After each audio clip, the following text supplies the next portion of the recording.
I've been watching The Paper with Sam. I think we just finished the third episode. This is the Office spinoff on Peacock.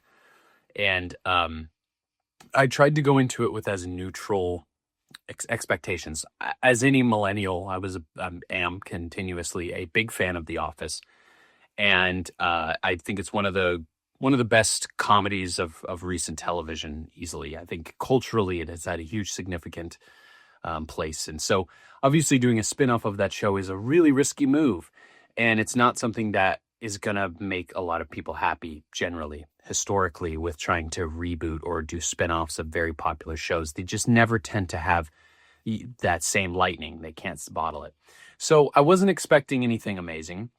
I also wanted to recognize the fact that Greg Daniels, who's the creator of The Office, he's also the creator of Parks and Recreation, which has a similar kind of format of the mockumentary.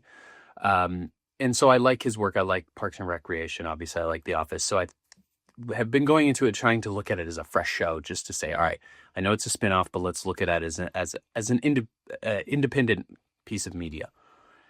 And I don't want to push any too strong opinions because I'm only 3 episodes in. But let me just start real quick with the things that I don't like. One, the intro. They're trying to make it sound literally like the Office theme song. And it bothers me. Move on. It's its own show. You don't need to make it identical. We understand it's The Office. I don't need that music. The other thing is that I think what made The Office so special, and what I presume they're somewhat trying to replicate again, just based by the architecture of the characters and the different archetypes, is the first few seasons of The Office. This changes over time, but the first few seasons of The Office, the people are all so boring and so normal that the comedy comes from sort of these very boring people who you've all worked with, including a really obnoxious boss. Those are all people you've really worked with, and seeing those characters interact. Now that those characters evolve and become, by the end of the show, caricatures of those original characters, but that progression seems organic, and the actors are able to sort of lead into that. With this show, you're starting off with a bunch of characters. They're not like normal people. They each have these really defined quirks to them. And so I think it is just very different just in that aspect alone. And they're still trying to fit some of those old Office characters in. You know, there's kind of a Jim, there's sort of a Michael, but kind of split into 2 different characters. There's a sort of a Pam, and there's definitely a Stanley, and you can still kind of pick and choose these things, but that's okay, because again, we're early on. I understand that it is a spinoff. They're calling it The Paper. They're in all the marketing. They're making it very clear it's a spinoff. So they have to establish those things really right off the gate.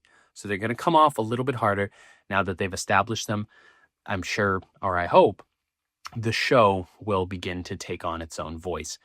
And I'd say the first episode was a little bit hard to watch. The second episode is still a little awkward. The third episode, we started to see kind of the actors take on these characters, and the comedy got much more funny at about episode 3. So having just finished that third episode, I'm feeling much more positive, but those are sort of my first initial thoughts. I would love to hear if you have watched this. This is the only spinoff I've ever watched in my life, fresh off the gate, of a show that I really like. I've gone back and watched old shows that also just happen to have spinoffs and seen those. But so this is kind of a fun one to see, especially so many years after a show that I, kind of grew up with, came of age to, is getting a spinoff.